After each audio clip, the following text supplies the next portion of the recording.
Mesdames, Messieurs, bonjour. C'est un plaisir de vous recevoir donc sur Sport Actualité qui va s'appesantir véritablement sur les performances des athlètes béninois qui sont allés du côté du Cameroun.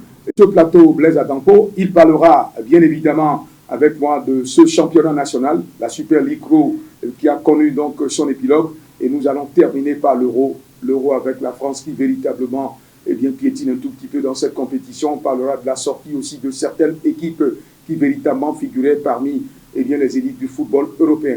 Blaise Adampo, c'est un plaisir de vous avoir sur ce plateau. Bonsoir. Bonsoir, Modeste Alimanou. Bonjour, si tu le veux.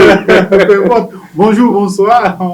On s'en tient quand même à ça et c'est un plaisir d'être ici pour partager un peu avec nos amis téléspectateurs les dernières actualités sur le sport béninois. Vous aviez déjà évoqué ce sommet, on parlera d'Odila Rwanu, on parlera de Coton qui a fait la passe de 3, on parlera également de cette compétition qui se déroule actuellement du côté de l'Europe, l'Euro qu'on aime tant et qui nous fait vibrer d'ailleurs.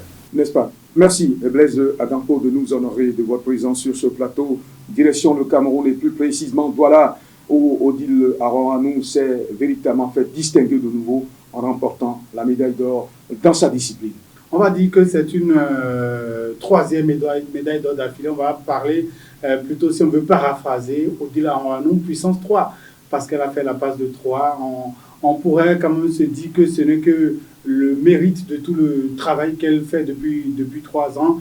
Depuis plus de 3 ans, en 2018, du côté d'Assaba, c'était sa première médaille d'or en heptathlon. En 2022, du côté de Saint-Pierre, en île Maurice, sa deuxième médaille d'or. Et cette fois-ci, il fallait confirmer parce que les concurrentes étaient quand même de taille pour elle, puisque du côté des Jeux africains, du côté du Ghana, il y a quelques semaines seulement, elle a battu ses mêmes adversaires. Et donc, les mêmes adversaires qui se représentent à vous quelques semaines après pour le championnat d'Afrique d'athlétisme.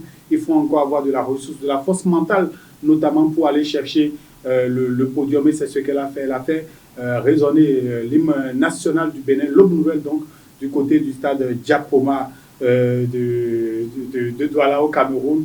Donc, pour faire connaître davantage le Bénin à cette compétition. Et je crois que ce n'est que le fruit de tout ce qu'elle a fait depuis quelques années. On la voit bosser vraiment très dur, on la voit être présente lors des compétitions et c'est une bonne nouvelle pour elle de pouvoir davantage être première sur le plan africain et pourquoi pas aller chercher, on sait que ce sera vraiment difficile, aller chercher une médaille d'or aux Jeux Olympiques qui vont se dérouler du côté de Paris en 2024. Et pour, bien évidemment, peut-être être plus complet sur cette actualité d'Odile Rwanu, il faut dire que pour ces championnats d'Afrique d'athlétisme, elle a obtenu 5777 points au cumul des 7 épreuves donc, que comporte sa discipline.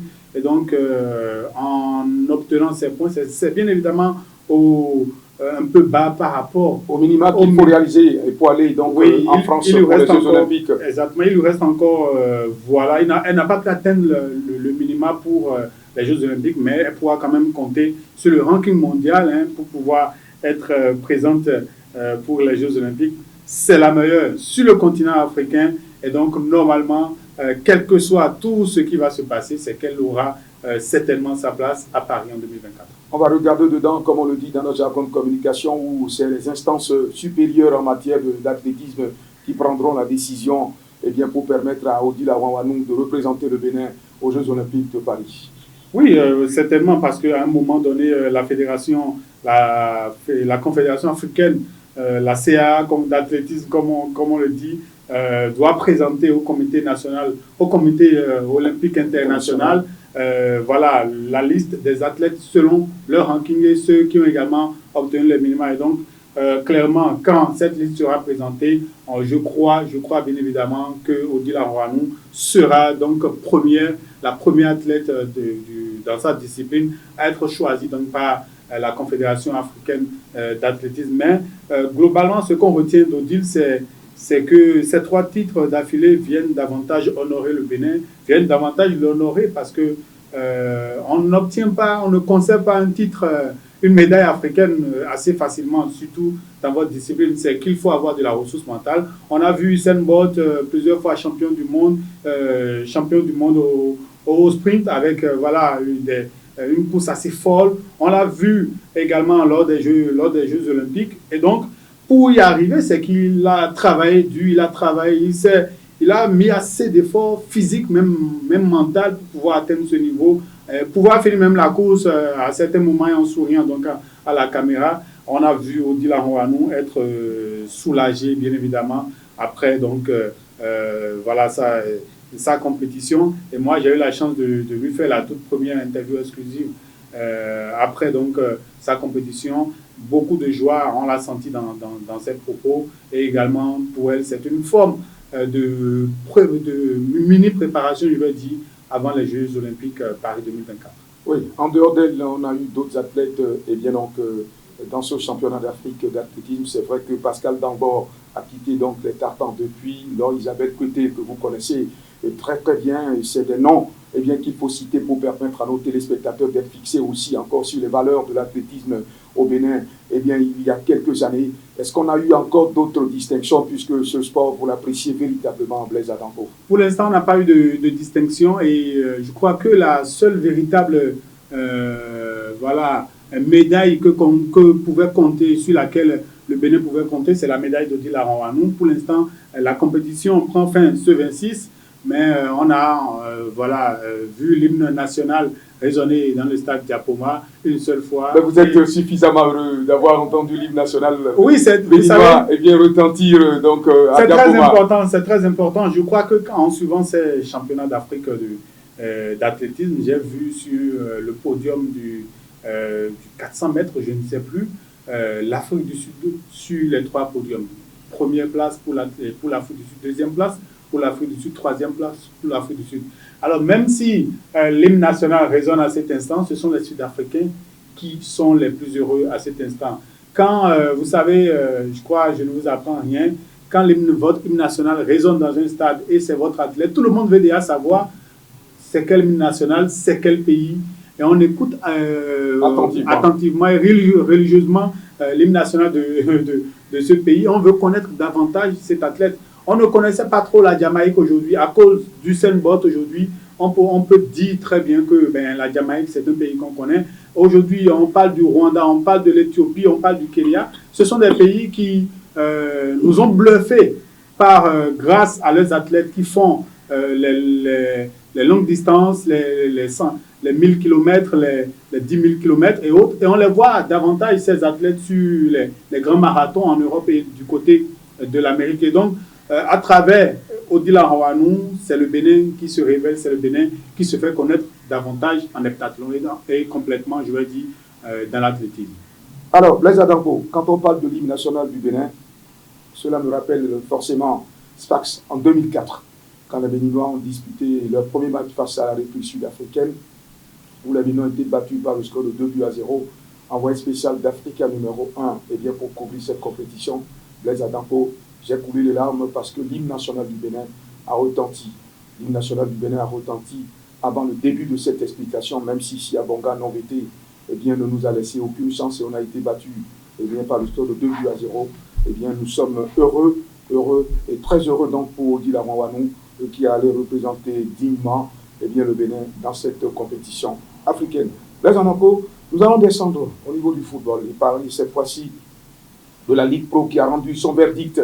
Personne ne s'y attendait puisque cette équipe de Coton Sport a démarré petitement la compétition, mais finalement se retrouve sur la plus haute marche du podium après avoir battu Dadier Football Club par le score de 2-0. Vous avez vécu cette confrontation qui finalement a tourné en faveur de Coton Sport. Vous savez, je dis toujours que dans une rencontre, vous aviez votre moment de chance. Vous avez votre chance. Et il faut savoir user de cette chance pour pouvoir faire mal à l'adversaire. L'équipe de Dadier, dans cette rencontre, je vais dire de la dernière journée de la Super League Pro, c'était lors de la 24e journée, il faut rappeler cela donc aux amis téléspectateurs. C'était lors de la 24e journée. Le match se jouait à domicile du côté de Ouida. Et vous savez, c'est ces gens de rencontres qui font certainement plaisir à d'autres équipes qui viennent pour faire mal à l'adversaire qui pourrait peut-être se dire que mais, tout est déjà joué, on sera assez relax. C'est à l'adversaire de pouvoir profiter. Je crois que Dadje n'a pas véritablement profité des nombreuses occasions qu'elle a obtenues, surtout en première partie. Si cette équipe de Dadje avait été réaliste, je crois qu'aujourd'hui, on serait peut-être en train de célébrer du côté du peuple de la communauté Adja ce tout premier titre pour le football, pour Dadje FC. Mais ce n'est pas le cas parce que de l'autre côté, vous avez une équipe de Coton qui s'est puni ses adversaires et qui, en début de saison, a eu beaucoup de difficultés parce que le buteur maison Romari Kamoussou était blessé. Ensuite, il était en train de faire des tests également du côté de l'Afrique du Nord et également du côté de l'Europe. Après, il a rejoint le groupe parce que finalement les tests n'ont pas abouti. Et donc, à son retour, je crois que son retour coïncide véritablement avec la montée en puissance de l'équipe de Coton qui a fini par être champion. Et donc, l'équipe de Coton, champion pour moi, ce n'est pas forcément une surprise. L'information pour moi peut-être aurait pu être l'équipe de Dadje qui a fini championne, qui remporte son tout premier titre de champion. Maintenant, dans les deux cas, c'est qu'il y a une équipe qui avait forcément plus de pression et qui devait aller conserver son titre parce que c'est la troisième fois d'affilée que Coton remporte ce titre. Moi, je suis bien évidemment heureux pour l'équipe de Coton. Après, c'est que au fond, au niveau de l'équipe, c'est qu'il y a la plupart des joueurs, mais également le directeur sportif, la plupart des directeurs sportifs dont les contrats arrivent à terme cette année, au mois de juillet. Donc, après, c'est que Coton doit représenter le Bénin. Qu'est-ce qui va se passer? C'est peut-être là une grosse interrogation. Mais je reviens d'abord à la performance de Coton pour dire félicitations quand même à l'équipe championne. C'est qu'elle a, en étant champion, Coton a gardé de la constance, a eu le mental qu'il faut pour aller chercher ce titre de champion. Tout aurait pu basculer, bien évidemment, après les 4 ou 5 premières journées où l'équipe était dans les ventres mous du championnat. Mais elle a su remonter tout doucement, en revenant tout doucement à la première place et en écartant bien évidemment un premier adversaire direct qui était l'équipe de Loto Popo, qui malheureusement est pour moi la grosse déception de ce championnat, hein, parce que quand vous avez assez de moyens comme Loto Popo, c'est que vous devez avoir véritablement de grandes ambitions, aller chercher le titre. Depuis 3 saisons, incapable pour l'équipe de Loto Popo d'aller chercher le titre et incapable maintenant pour la 3e saison de suite de pouvoir jouer une Coupe CAF. Vous laissez donc votre place à l'équipe de Dadje FC qui, même si elle n'est pas championne du Bénin, elle est vice-championne. Ça va rester dans l'histoire, oui, forcément, que c'est une équipe de Dadje qui a véritablement joué les troupes et qui se retrouve aujourd'hui 2e équipe du championnat et qui va participer, si elle a les moyens, pour la toute première fois de son histoire au préliminaire de la Coupe CAF. Et donc, c'est déjà bien parce que ça fait grandir notre championnat. Et moi, c'est ce que je veux véritablement pour ce championnat, permettre à ce que certaines équipes puissent véritablement jouer les troupes pour pouvoir aller jouer une compétition africaine. Au mieux pour moi engranger de l'expérience. C'est parce que c'est en jouant ces différents matchs, en jouant ces compétitions en Coupe CAF, vous jouez le premier tour préliminaire, le 2e tour préliminaire, si vous avez de la chance, 3e tour, 4e tour, vous vous retrouvez en phase de poule, vous avez l'affaire. Ce n'est pas impossible aujourd'hui pour une équipe béninoise de se retrouver en phase de poule. En étant chaque fois en phase de poule, vous saviez déjà que réglementairement, vous avez au moins 6 matchs à jouer, 6 matchs où vous allez remporter vous aurez de l'argent à gagner auprès de la CAF à cause des droits télé. Alors, je veux revenir un peu sur cette équipe de Loto Popo, vous en avez parlé. Est-ce que vous n'avez pas le sentiment que c'est l'inconstante à la tête de la sélection qui véritablement à l'origine de cette contre-performance, puisque Mathias Tegueno, qui a conduit cette équipe pour son premier titre, eh bien, il est désormais pris pour un malpropre et chaque fois, il y a toujours des difficultés. On le chasse de la tête de cette équipe-là pour des gens qui véritablement n'apportent pas la réelle substance à cette équipe de Loto Popo. Alors pour moi, il y a ce problème du côté bien évidemment du choix à chaque fois, du changement d'entraîneur, ça change et ça mamaille un peu. On se rappelle bien évidemment de l'équipe de l'Autopopo, Mathias Deguenon, qui n'a pas ses diplômes, il ne pouvait pas rester sur le banc. Quand l'Autopopo a joué, voilà, face au, je crois, au Fous Rabat, du côté du Maroc. Ensuite, il ne pouvait pas rester sur le banc, ça chamaillait un peu. On a laissé l'équipe au Marocain Abdel Salem, qui a été d'ailleurs buteur, je crois, à la Coupe d'Afrique des Nations face au Bénin en 2004. Vous y étiez. Oui. La défaite du Bénin face au Maroc 4 buts à 0. Oui. Et donc, il était donc également à la tête de l'équipe. Il est normalement du côté de l'Autopopo en tant que directeur sportif, puisqu'il avait le diplôme UEFA.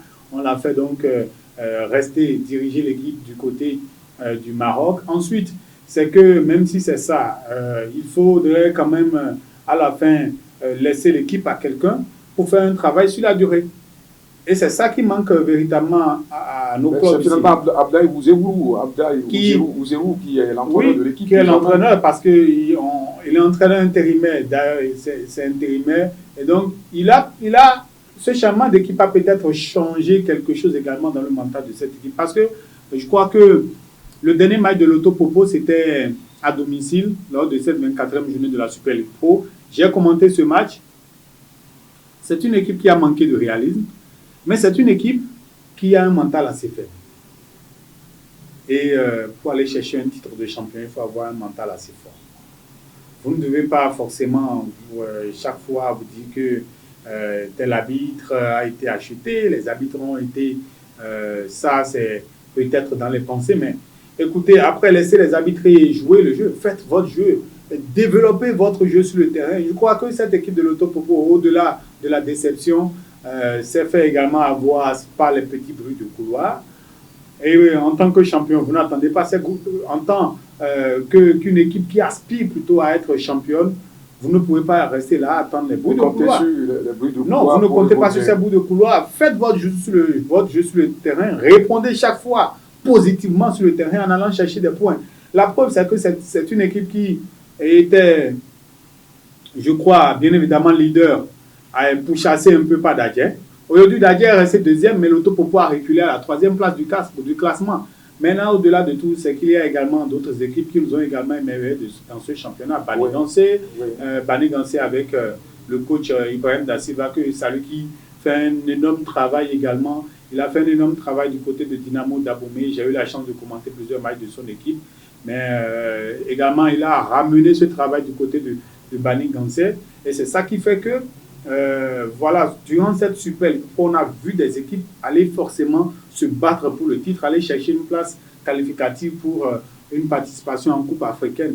Et donc, pour moi, à un moment, c'est qu'il faudrait mettre un entraîneur dans une équipe et le laisser travailler, lui signer un contrat et le laisser travailler sur la durée, 2 ans, 3 ans. Aujourd'hui, le Coton est en train de récolter le fruit de Victor Zunka qui est là, qui a mis en place un système de jeu et qui permet donc à ces joueurs de suivre ce système de jeu à travers les différents matchs. Et au fil des matchs, on voit toujours que c'est une équipe, quand on la voit en difficulté, à un moment, elle trouve toujours la solution, même quand elle est malmenée, même quand elle est dominée par l'adversaire, à un moment, elle sait punir son adversaire. Tout le contraire, par exemple, de l'équipe de l'Autopopo, qui, pour moi, doit revoir forcément avec, du côté administratif, certaines choses. Oui, on s'attend bien donc à ce que cette équipe de Coton Sport représente dignement le Bénin dans la prochaine coupe, j'allais dire, de la Ligue africaine des clubs champions de football. On attendra véritablement de voir comment les choses vont se passer, puisque là, vous nous donnez une information comme quoi les gens seront en fin de contrat d'ici là.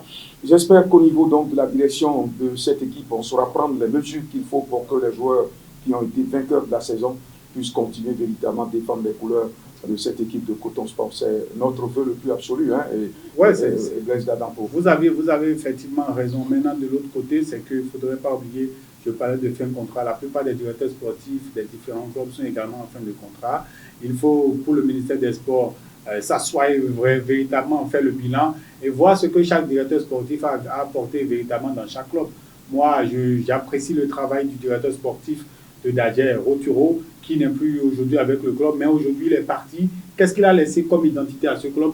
On l'a vu, même malgré son départ, c'est que l'équipe de Dadje a joué le premier rôle dans le championnat et est aujourd'hui deuxième vice-championne du Bénin. Du côté de certains directeurs sportifs, moi je parle de ce que moi je vois sur le terrain, de ce que... Oui, parce que vous êtes allé longtemps sur les stades pour voir les équipes évoluer. De ce que je vois véritablement sur les différents terrains, de comment est-ce que les équipes jouent. Et je pourrais à partir de là apprécier bien évidemment le travail des différents directeurs sportifs. Je crois que le ministère des Sports doit maintenant s'asseoir à la table avec chaque directeur sportif.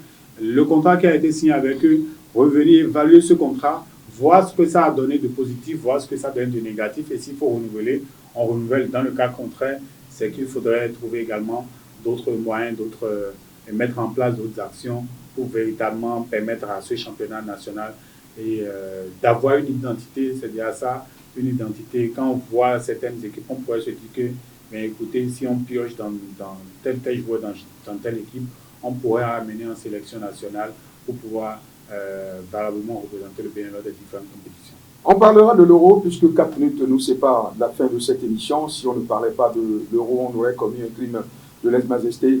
L'équipe de France de football va se retrouver certainement difficilement en huitième de finale.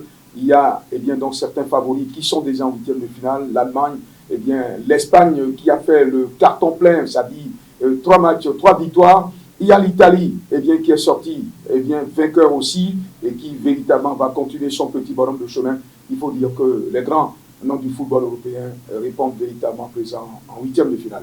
Ah oui, c'est ça. Et on ne devrait pas forcément s'attendre à ce que certaines équipes soient éliminées. Parce que vous aviez l'Espagne qui a confirmé 2 matchs de victoire avec une victoire véritablement difficile face à l'équipe d'Italie. C'est un classique du football européen. Après, vous aviez l'Allemagne qui est également l'un des grands favoris de la compétition. La compétition se déroule en Allemagne. Et quand on voit les Allemands jouer, on sent que c'est une équipe qui est capable, comme il y a quelques années également, de renverser des situations. L'Italie, c'est une équipe qui joue au mental et c'est ça le football, la différence entre le football italien et le football espagnol. Les Italiens sont capables, même sur la dernière action de match, de pouvoir aller chercher leur qualification. C'est ce qui s'est passé pour les Italiens face aux Croates à la 98e minute. Cette équipe italienne qui était éliminée, qui à la 98e minute est qualifiée pour les huitièmes de finale. C'est ça, mais c'est là tout le charme de ce football. Et moi, je suis bien content de retrouver l'Italie parce que c'est quand même l'équipe championne en titre. Hein. Oui, ça, on ne peut pas oublier ça. C'est une équipe qui a battu l'Angleterre du côté de Wembley. Aux épreuves de tir au but. Oui, c'est une équipe qui allait chercher un titre face à une forte équipe anglaise. Donc, c'est une équipe qui a attendu et qui a répondu présent, même si c'est difficile. Et pour moi, les équipes qui sortent un peu difficilement comme ça, des phases de poule, sont des équipes véritablement à craindre. Et il faut faire vraiment attention à cette équipe de l'Italie. Du côté de la France, il y a eu le match nul hier face à la Pologne. Un but partout. Un but partout. Et un autre 0-0 avant. Et conséquence, c'est que les Français ont perdu la première place parce que les Pays-Bas ont été battus par l'équipe autrichienne 3-2 et les Français se retrouvent deuxième. Le pire à craindre pour les Français qui pourraient tomber sur une grosse nation parce que c'est ce qu'ils veulent forcément éviter. Mais je crois que pour l'instant, on est en train de vivre une très belle compétition de Coupe d'Europe. Et moi, ce serait quand même très difficile de donner tout de suite un vainqueur de la compétition, mais c'est que les favoris ont répondu présent avec le Portugal également de Cristiano Ronaldo, l'Espagne qui est venue avec une nouvelle jeune génération. Oui. Et je crois que c'est tout bénéfique pour le football européen et pour le football mondial. Blaise Adampo, c'est désormais fini. Le temps qui nous est imparti est complètement et totalement terminé. Je vais vous demander votre mot de la fin pour qu'on boucle définitivement cette émission de Sport Actualité. Merci Modeste Saïmanoun de m'avoir invité. Je crois que ce serait toujours avec plaisir de revenir ici pour pouvoir analyser chaque fois l'actualité sportive africaine, d'abord je vais dire béninoise, africaine, mais également mondiale, ici avec les amis téléspectateurs. Merci à vous, chers confrères, d'avoir répondu à notre invitation. Madame, monsieur, ce sera l'essentiel qu'il faut retenir eh bien, sur cette émission Sport Actualité. Eh bien, terminus, tout le monde descend comme le dit l'autre. René Béroir.